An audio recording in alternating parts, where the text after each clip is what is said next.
Hi everyone, welcome back. I'm excited to introduce Sarah Crisp. Ever since starting her first successful online e-commerce business at only 16, Sarah has been obsessed with building and creating online income sources, including her YouTube channel Wholesale TED, which earns over 30,000 Australian dollars each month from AdSense and is just one of her monetization methods. In this session, Sarah is going to teach you different ways to monetize your channel, how to grow your CPM, and shows you how to create multiple income sources with YouTube. Sarah, over to you. Hey there, my name is Sarah and I am the founder of Wholesale TED, which is one of the largest YouTube channels dedicated to giving actionable advice for budding entrepreneurs looking to earn money online. Over my time making videos, I've definitely been recognized out and about a bit, but there is one place that really stands out to me, and that is at VidCon. Yep, I get recognized at VidCon a lot by other YouTubers, and talking to them, I've learned why they watch my videos. It's because, and you may have noticed this, YouTube can sometimes be a financial roller coaster. During certain months, like December around Christmas, advertisers are spending money like crazy, just like a roller coaster. You see the money in your dashboard going up, and the anticipation and excitement is awesome. But just as quickly, when January hits, many YouTubers find their AdSense money plummeting down. My guess is that most YouTubers did not start creating videos because of the money. But the truth is, once you come under financial stress, it can be difficult to be creative and create your best videos. It becomes very easy to burn out. And the truth is, I think it's unnecessary for most creators to feel this way because there is a solution, and that solution is to diversify. Don't just have one way of making money on YouTube. Nope, instead have multiple, which is exactly what this YouTube channel, Linus Tech Tips, does. As you can see, they have multiple sources of income. That way, if one source hits a snag, it's all good because you'll have other money sources coming in as well. Diversifying your income is the best way to hop off the financial roller coaster. And so to help you with that, in this session, I'm going to be giving you 10 different monetization techniques that YouTubers like me and others are using and show you real examples of how we use them so that you can become inspired for your channel as well. So let's get started on the first monetization technique, and that is AdSense. Sarah, didn't you just say that we need to diversify outside of ads? Well, yes, while I think it's good to diversify and not just rely on AdSense, if you haven't turned ads on and you are eligible, I highly recommend it. I'm running all ads of all types on my videos, including mid-rolls, which I let YouTube automatically add into the spots that it thinks will be best for the viewer. At first, I was afraid to turn on all of the ad types, but after some encouragement from my YouTube partner manager, I turned them all on and saw no change to my views. As you can see, in the past 28 days, I've made over 1,000 Australian dollars a day from AdSense. And the reason why I've made so much is because of this number here, my CPM. This number is how much you are paid on average for every 1,000 monetized views on YouTube. And it changes day to day, but for me, on average, it's about $79. Now, I was talking to my YouTube partner manager, and she said it's the highest that she's seen amongst all the creators that she's managing, which is not a surprise to me because most YouTubers tend to earn between $1 to $10 CPM, which of course means that I'm often asked a question, and that is this. Sarah, why do you earn so much money from AdSense? Well, I've seen a lot of myths about why some videos earn more money than others for ads. One myth that I've seen is that girls earn more money than guys with AdSense, but that is not true. So what I'm going to do is I'm going to demystify for you why some videos earn more than others. And so because I understand this, this means then that whenever I release a video, I always know whether it's going to do well with AdSense or not. So for example, this video here is one of my favorite videos I've ever made. It's an animated storytime video of a hustle that I had when I was 15, where I'd trade in video games into GameStop to earn money. Well, over its lifetime, it's had about 470,000 views. Well, as you can see, the average CPM for it is around $12. Whereas this video, which is a video where I document an experiment I did where I set up a t-shirt business on Amazon, this video has had less than half of the views of my animated storytime video, but it has made more than triple what that bigger video has made. And that's because the CPM for this video is 7 times higher, so it earns more money even though it's been watched less. And it isn't because that video got magically blessed by the YouTube algorithm and my animated storytime video didn't, it's because of the types of viewers that choose to watch that video. And perhaps even more importantly, the types of products that those viewers like to buy. To see this in action, we can check out another video on my channel. In this video, I break down my favorite website apps that I use to run my e-commerce business. Well, as you can see, an ad that is often played on top of it is for a service called Squarespace that makes it easy to set up an online website. Wow, did you know that on average, Squarespace makes $190 per subscriber per year? That is 260 Australian dollars from someone that signs up, not just once, but every year. That's a lot of money. So you think about it, right? My video is all about different apps that you can use to build and manage and run a website. So that therefore means that for the people watching this video, they are probably in the process of building their own website, which is exactly Squarespace's target customer. Because my viewers for that video are the exact audience that Squarespace is trying to reach with their ad, they're going to really try to purchase my advertising space on top of that video, but there's just one problem for them. This other similar service, Wix, is also wanting to buy my ad space for the exact same reason.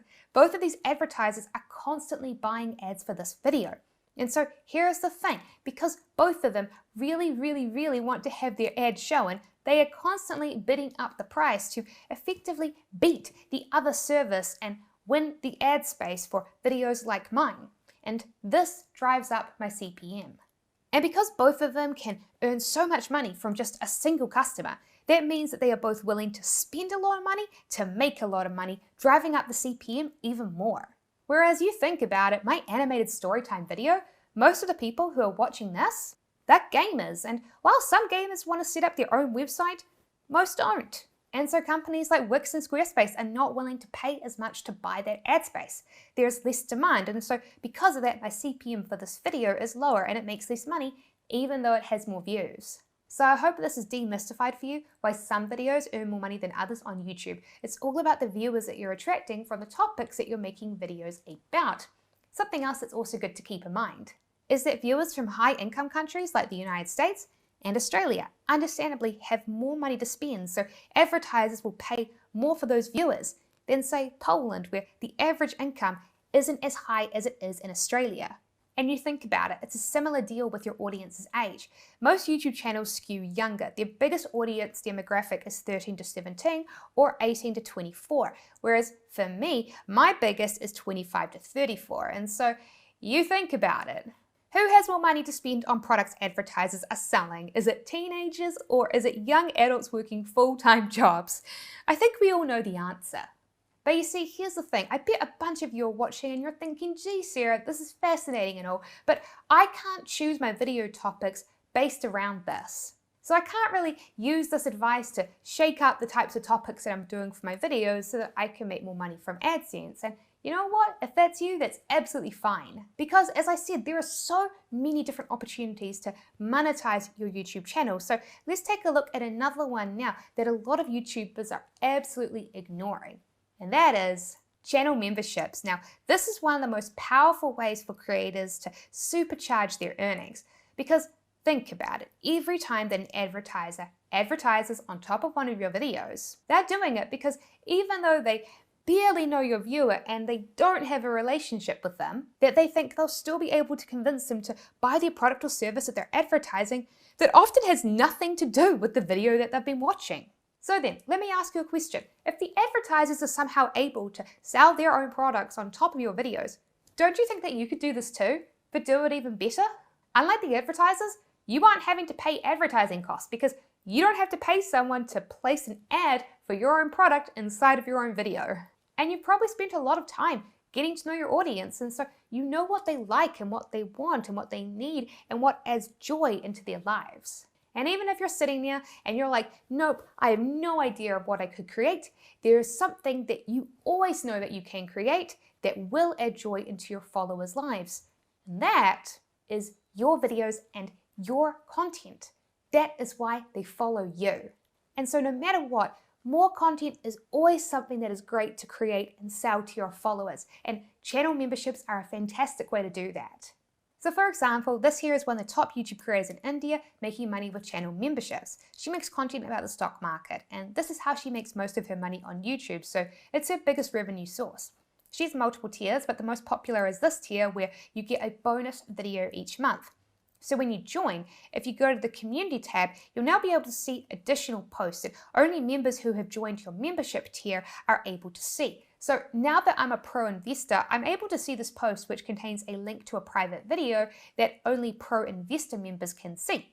For viewers out there that love your content, there is a really good chance that they will very happily pay a membership fee if it means that they get to enjoy more content that you put out. And if you don't like the idea of creating additional videos, consider this channel here. It's a crime. She's created a very successful YouTube channel membership. Instead of creating one curated video a month, she hosts live streams every 1 to 2 weeks. Her $5 membership gets you access to members-only live streams where she hangs out for 2 to 3 hours chatting with members live. She's built a very loyal following of followers and viewers who come along to each one. And for her next tier up, she hosts live streams, but in the form of Zoom calls. She hosts these every 2 weeks, usually right after the live streams. I've also seen creators run successful membership programs where the monthly perk was an exclusive podcast episode. So, you've got lots of options for creating additional content exclusive for your members. The interesting thing though is that if you go to my channel, you will see that I currently don't have a channel membership. And that is because, as I'll explain later in the video, what you don't want to do is try to use all of the monetization strategies. Instead, what you want to do is you want to choose the ones that are right for you and right for your audience. And so for me, I don't sell channel memberships because there is something else that my viewers want instead. And that is my digital course. Yes, instead of selling a video a month, I essentially sell a whole package of videos. I have a video course that teaches people how to set up an online store from scratch. This has been reviewed by Shopify and it's been added to their Shopify Education Partner Approved Course program.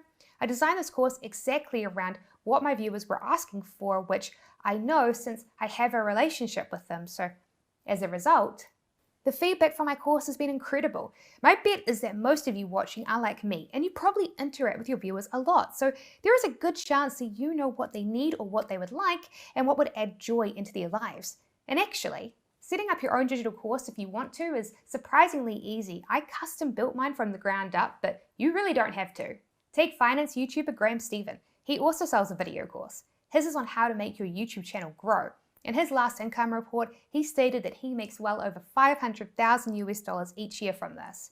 Well, if you have something to teach, you can easily set up a course using the same course platform that Graham did, Teachable, or you could sell a different type of digital product. So, for example, Peter McKinnon, a photographer, sells Lightroom presets. With these, his viewers can make their photos look like his. And take my friend Tim, another YouTuber in Christchurch, New Zealand. Through his YouTube channel where he does video essays on media and culture, he released a book he self-published on Kindle on world building. As you can imagine, reading this has added lots of joy into his viewers' lives. So selling digital products, whether it be a course or a Kindle book or even Lightroom presets, is a great idea, but there is something else that you can also sell that's also digital, and that is your services. Yes, selling your own services online is a great way for smaller YouTube channels to quickly scale their income into a full-time income. So here is a great example. Take this YouTube channel here, Video Creators. Back when it had far less than 100,000 YouTube subscribers, it was making well more than $10,000 a month. Why? Well, it's because of this digital service that the creator of the channel, Tim, advertises in his video descriptions. He will do a channel review session with you for $597.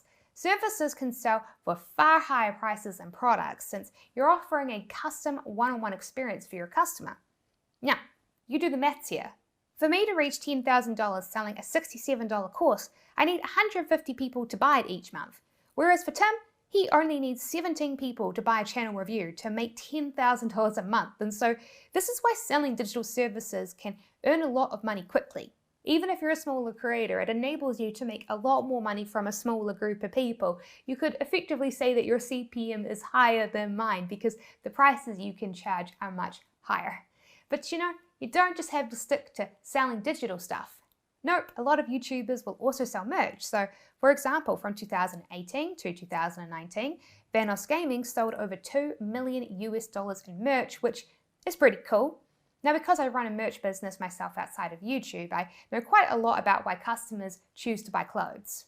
And so even though one of the main topics of my YouTube channel is how to set up a merch store, I somewhat ironically do not sell merch to my own followers. And that's because, as I've already discussed, I only want to create and sell products that my viewers genuinely want, and for most of them, they don't want a t-shirt from me. Instead, from me, an educational tutorial YouTube channel, they want more educational tutorial videos. But for personality-driven channels and entertainment channels, a merch store can be a great idea, as your followers do want this. And anyone can do this thanks to something called print on demand. YouTube even has an integration with Teespring, a print-on-demand merch company, so you can start selling merch literally tomorrow if you wanted to, without having to make it or ship it yourself. Teespring does it all for you. Here's how it works. You sign up for a free Teespring account, which you can do with YouTube, and then you upload whatever you want to print onto your merch, and you place it onto the products that you'd like to sell. Teespring will store a digital copy of that product in its computers, and now your products will be listed under your videos. Yay! Each time that someone comes and says, buys one of your t-shirts, Teespring will collect the money the customer paid and go, yep, let's make and ship that t-shirt. They will then print the design that you uploaded onto a t-shirt at their merch factory, package it up, and then ship it out to the customer. They'll remove their production and shipping fees and then pay you the rest of the profit as a commission. For most YouTubers, they usually earn anywhere from 50 to 70% commissions on the products that they sell with Teespring. So as you can see, you don't need your own t-shirt printing factory to make and sell your own merch. Thanks to the Teespring integration with YouTube, you could start your own merch store today. But it's not just merch that you can sell. There are other YouTubers that have diversified their income by doing something that's a bit more advanced and working with manufacturers to create and sell their own product lines. So, for example, Emma Chamberlain and Graham Stephen, they both have their own coffee lines. And it makes sense, both of their YouTube videos already have a lot of coffee content already. I mean, Graham literally has a podcast called The Iced Coffee Hour where he interviews people. And of course, anyone that follows the beauty community knows that the vast majority of money that they earn doesn't come from advertising or sponsorships. It comes from the makeup that they make and sell. So as you can see, if you want to make and sell something that will add joy into your viewers' lives, you've got lots of options. But you know what? Even if you have a product that you are selling, it can sometimes still make sense to work with other brands and to add sponsorship deals into your videos to promote and recommend those as well. So for example, I did a brand sponsorship deal with Audible. In this video, for a one-off payment, they paid me to do a 60 to 90 second shout out for them. As you can imagine, being an educational YouTube channel, a lot of my viewers love Audible and used it already, and so none of them complained. Instead, they noted how much the sponsorship deal made sense. The way it works is that I will tell a brand what video topic I'm planning on putting their sponsorship into, and then try to estimate how many views that video is going to get within a 45-day period, and then charge that brand a CPM based on 1,000 views. So I normally charge around 80 to 100 US dollars CPM. So for example, if I had estimated that a video would get 10,000 views, I'd charge them 800 to 1,000 US dollars for that sponsorship deal. I've got an agent that negotiates these for me, but you really don't need an agent. Nope, lots of YouTubers will negotiate these deals over email. If you want brands to reach out to you, inside your YouTube profile, you can put a contact email. Brands looking for YouTube channels to advertise with will use this to contact you. And you know, speaking of YouTube monetization strategies that work well for some but not work well for others, here is one that doesn't work well for me but works great for other channels. Live streaming. So if you have a YouTube channel that can make videos that do well with a live audience, this is a great way to earn money. Now, something most people don't realize is that I have a speech condition. Luckily though, when I film a video, I can say a line over and over and over again until I get it right. So no matter what, because of my condition, I will never enjoy doing live videos. But some people love it. And you know what? Viewers honestly love it too. Making money from people donating during your live streams to post a super chat message that is highlighted, this can really add up. And if you combine this with YouTube memberships, people will purchase the YouTube membership to get their custom emoji so that they can use it in the live chat with you. So these two methods go well together. And it's not just gaming channels that can do live donations and live streams. One YouTube channel I follow, Cruise with Ben and David, will sometimes host live streams where they play travel quiz games and chat with their viewers. Every time a subscriber donates and leaves a super chat message, they'll thank them live and answer their question. So it's not just gaming channels that can host live videos. There are lots of other types of YouTube channels that can, if you get creative. And speaking of a monetization source that lots of YouTube channels can do, that I am shocked that more people haven't taken advantage of, is the thank you button. If you click on this, you can thank a subscriber by donating to them directly. Because you know what, from my experience, there are a lot of viewers out there that are genuinely looking for ways to support their favorite creators and to thank them for the free videos that they put out. And the reason why I know this is that for a long time, people would ask me, Sarah, how can I find your affiliate links? So if you don't know what affiliate marketing is, it can be a great way to add additional revenue into your channel. So for example, this is a video where I show how to make designs for t-shirts with different apps. And one of the apps I use is something called Placeit. This is a super neat app that does two things. The first thing is that if you're selling, say, t-shirts, you can upload a picture onto one of their t-shirt mock-up photos and it will turn it into a lifestyle photo that you can now use as part of your advertising and marketing. Very cool. But the second thing that it does is it lets you create t-shirt designs with a t-shirt creator. And so in my video description, I have a link to Placeit. When you click on it, it tracks whether you've clicked on my link and then purchased it. In the URL, you can see the tracking information. And so it tracks you clicking on the link and then purchasing that subscription. And if it sees that somebody has done that, I will then get a commission on that sale. And in the past 30 days, I checked, I've earned 5,800 New Zealand dollars, which is roughly 5,000 Australian dollars from affiliate commissions just from Placeit. People have watched my YouTube videos and then clicked on the links. And they often do this as a thank you for the video that I made for them that they got to watch for free. It's a great way for your viewers to support your channel just by buying something that they already would have bought. Affiliate revenue from all of my affiliate links makes up about a quarter of my channel's revenue, and getting started with affiliate marketing is surprisingly easy. For example, take that YouTube channel that I mentioned earlier in this video, Linus Tech Tips. They made a great video breaking down their YouTube revenue by percentage. You know what? A significant amount came from affiliate links that they have in their video descriptions. If you go into their video description, you'll see that they have affiliate links to their favorite products. 9% of their revenue comes from people clicking on their Amazon affiliate links and them then earning money from the Amazon affiliate program, Amazon Associates. And the other 2% comes from people using their affiliate links to purchase additional products like their favorite VPNs. So, as you can see, adding in affiliate links to products that you love and products that your audience love is an easy way to diversify your income. But you see, here's the thing, while this monetization source might be easy, other ones, they're less easy.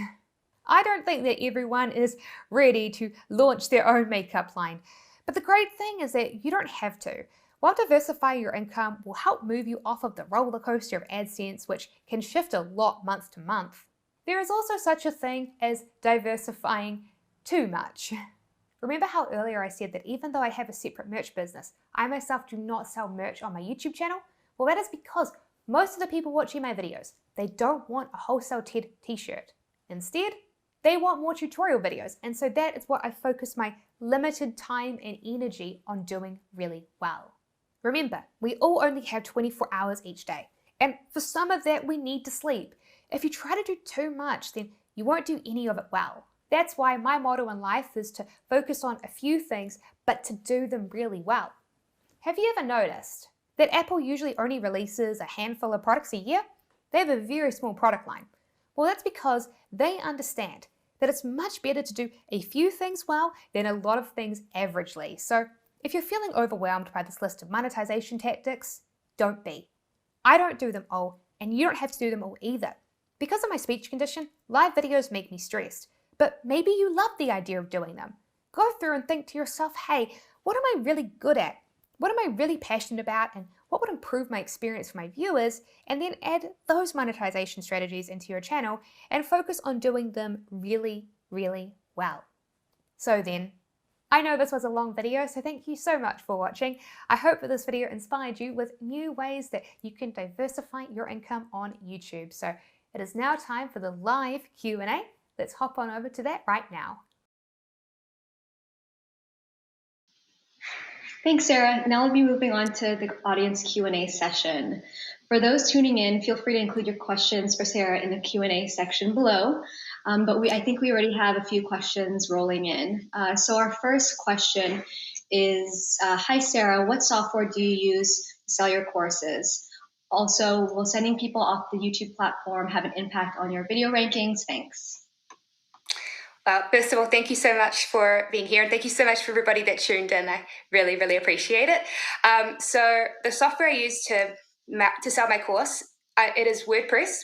That is a custom-built platform. So you do not have to do that. As I mentioned, Teachable is fantastic, and lots of YouTubers use it, and you can even use it for free when you're first getting started. So I highly recommend that. In terms of whether it would impact your video rankings, again, I'm not a Google. I don't actually work at Google, so I can't tell you per se. But what I can say is that it's never impacted mine.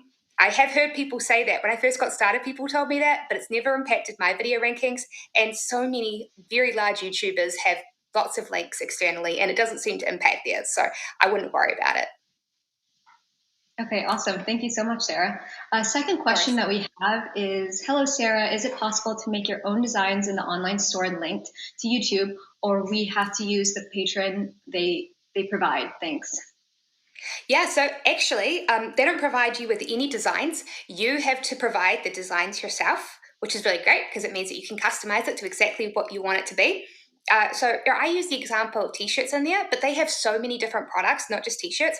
Even when it comes to t-shirts, they have t-shirts where you can print over the entire shirt, and you have complete control over what that will be. So don't worry, you are not limited in your designs at all. You've got so many options. Awesome. Yeah, and our third question is about super thanks. So is the thanks button fully rolled out yet, and is it available to everyone? So what I will say is that my partner manager has said that YouTube plans to roll it out to everyone by the end of the year. Yep, exactly. Thank you so much. And feel free, everyone, to just include your questions below. But otherwise, Sarah, could you share with us which method of monetization earns the most money, in your opinion? So I say that a lot of people ask that, and the method that earns the most money is the one that's the best for you. So for me, creating and selling my own product earns the most money. What I will say is, and like that works really well for me because that's exactly what my audience wants. And the most important thing is to provide what your audience wants. And of course, because I'm an educational tutorial YouTube channel, that one makes the most sense because it's exactly what my viewers are looking for. Whereas for some YouTube channels out there, the personality-driven channels, their viewers want things like merch because it's a very brand-centric sort of thing, and that works out really well for them. So I highly recommend that people think about what works well for their viewers and what their viewers want. What I will say is that oftentimes when it comes to selling your own product in whatever way, whether that be a digital product or a physical product, that tends to earn the most money because you think about it, if you are earning money from AdSense, then that means then that the person advertising on top of your videos has to make a profit after they have also purchased your advertising space, and they don't have a relationship with your audience. So it's very imperfect for them. So the conversion rate for them will be quite low. Whereas the conversion rate for you with your audience is going to be so high because you know exactly what they need and what will bring joy into their lives. So that's one of the reasons why it tends to be the most profitable to create and sell something, whether that be a digital product, a physical product, or a service that meets the needs of your audience. Awesome. Thanks, Sarah. I think we have a few more questions coming in. So the first is, great talk, diversifying. Would a channel be confusing if there's too much variety of content? I definitely think that over diversifying is a real problem, and it's something that I see a lot of YouTubers do. They try to do all of the things and they don't do them very well, and that's purely because we have a limited amount of time in our day, and again, for some of that we need to sleep. So what I would recommend that you do is you focus on implementing one thing and you do it really well, and then when you get more time back, you can then implement another one, and you can see how long that takes you to set up and to run and so on. And also think about the easy ones. So adding an affiliate links into your video descriptions, that's a very easy one. It doesn't take long at all. So that's something that a lot of people could implement. Whereas, for example, if you were thinking, well, I could make a digital course and I could make t-shirts as well. Again, you've got to think to yourself, which is the one that your audience wants the most, because both of those are a lot more time consuming than just adding in affiliate links. So I'd recommend that you focus on doing a small number of things, but do them really well. Very, very cool. Thanks, Sarah. Another one coming in is, do we have to notify the views that we make on affiliate links? That's a great question. Yes, you do. There are rules around disclosing. So a lot of YouTubers, I will be honest, they don't fully follow the rules, and that's because not because they're not trying to, but because of the fact that a lot of people just simply don't know about them. So, I mean, you can always check out my videos, and you can see that anytime I reference an affiliate link in my video, you'll see that I will give a disclaimer, either a very obvious text disclaimer, or if I have time, I will say the disclaimer out loud. The disclaimer needs to not only state that you are making money, but explain it. So, a typical disclaimer for me would be something like this here is an affiliate link. This means that if you click on it and purchase something, or click on it, I often just say if you just click on it, because sometimes you might get a commission for all sorts of things, even if just somebody signs up for a free account. This here is an affiliate link. This means that if you click on it, I may get a commission. Clicking on it is optional, but it is always appreciated. So by saying that, you're acknowledging to your audience that they don't have to click on it, and that you do genuinely appreciate it. And that's a really great way to, I feel like, because otherwise it looks like you're just kind of like asking for things, but we all really care about our viewers, and we all find it really lovely when they do take time to do something like that. So it's really good to acknowledge it. Awesome. Yeah, and something kind of related to that. Hi, Sarah. How do you remain organized with all your videos and affiliate links? Well, the wonderful thing about affiliate links is that it's really simple. Once you set it up, it's all automated. So, you sign up for an affiliate program, and then you put your affiliate links in your description. And I've got a copy paste thing where I'll just copy and paste the affiliate links from one description to the next. And those affiliate programs pay you out automatically. So depending on the affiliate program, the normal is for it to be either once every 2 weeks or once a month. Once every 2 weeks or once a month, you will just get money paid to you in whatever way you set up with them. So oftentimes it's PayPal. So once a month, you might just get a bunch of money paid into your PayPal account, and it's always very appreciated. Awesome, awesome. Okay, another one on sponsorship rates. Hi, Sarah. What sponsorship rate would you recommend for a channel with an average of 150K to 200K views per video? Well, that does depend on your niche.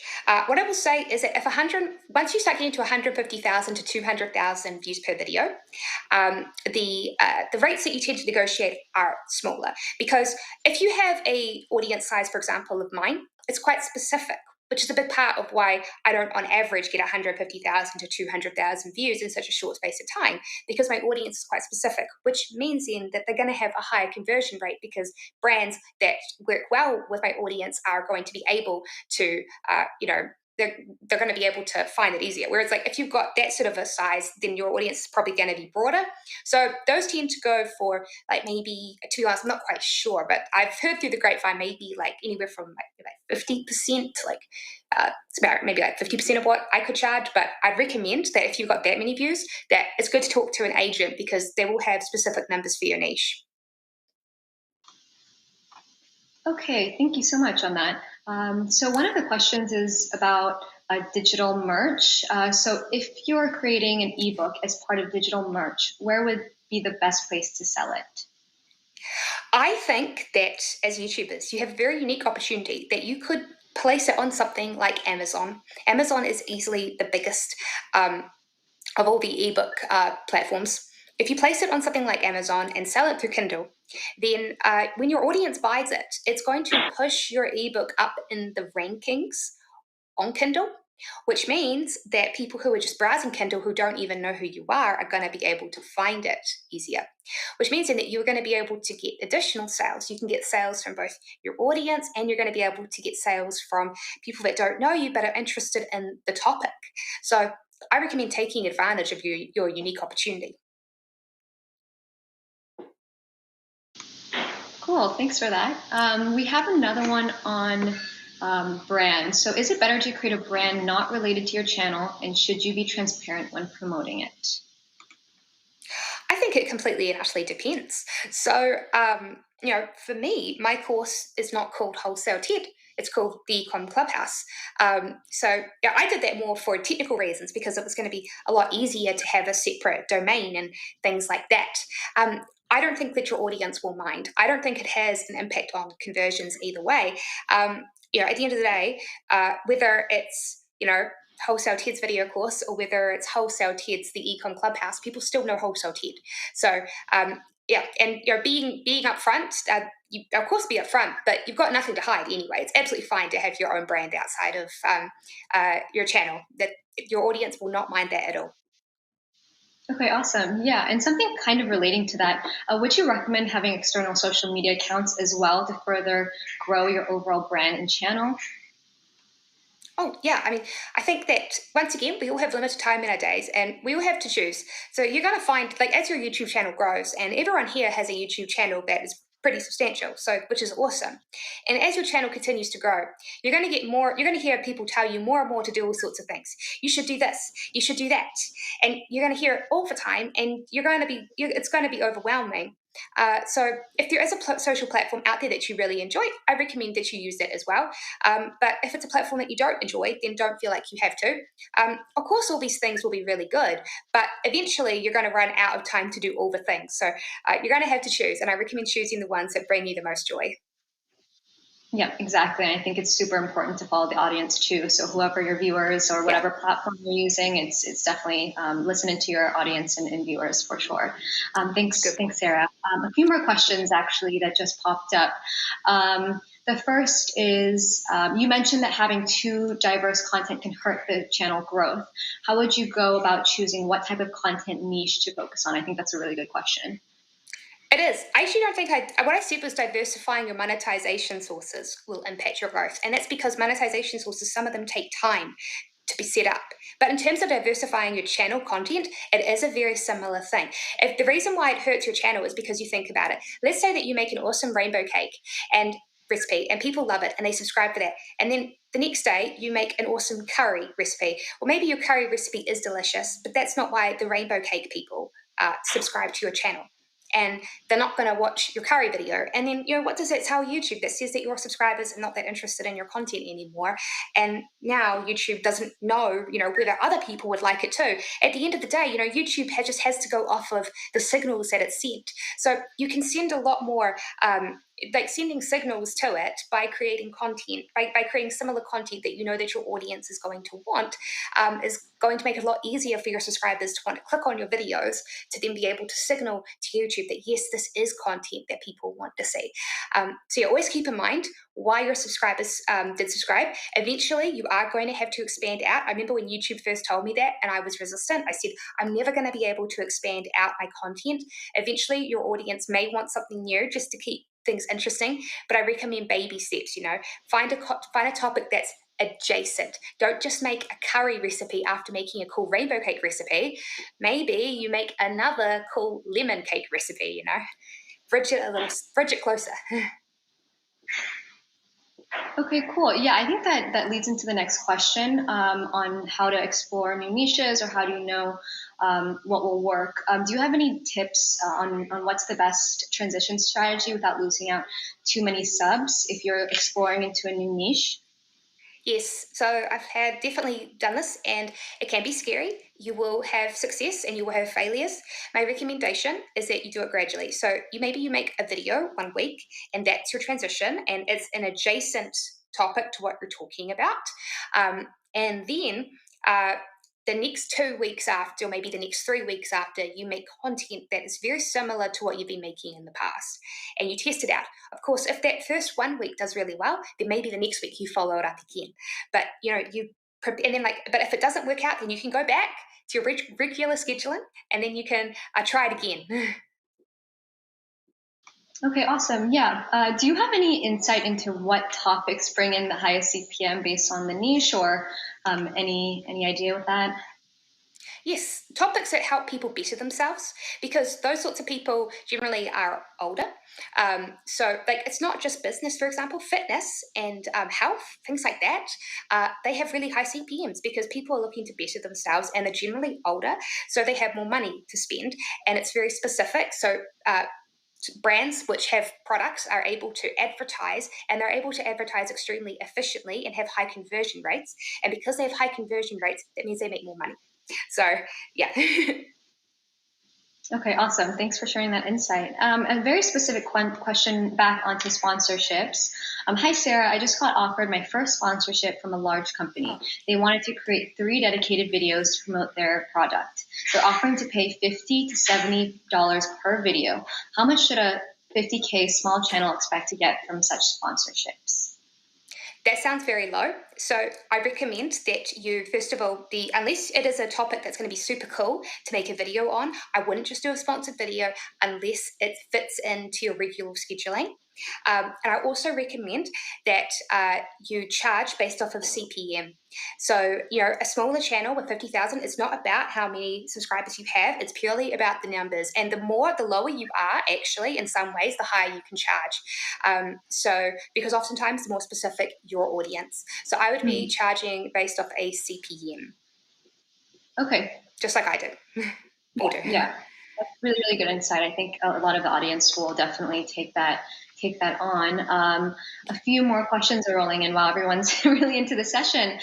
Thanks, Sarah. What would you recommend as a top 3 things to focus on for monetization for an educational tutorial-based channel that currently is creating income only through ads? Well, first of all, again, if your audience enjoys education, then that means they would like even more education. So either choosing to sell it through, you can do your own course, but you don't have to. Doing the YouTube channel memberships is a fantastic way to be able to do that. So I recommend that you do that, and I recommend affiliate marketing because most likely there are products that your viewers are using to in adjacent to your tutorial videos, so they'll be able to use the affiliate links. And of course, AdSense. AdSense generally does well. So those are the top 3 money makers for tutorial content videos. Awesome. Thank you so much, Sarah. I think that's all the time that we have for questions for now. Thank you so much for joining me. Handing Thank it off to you. Bert for the next creator panel discussion. Really appreciate it, Sarah. Thank you so much.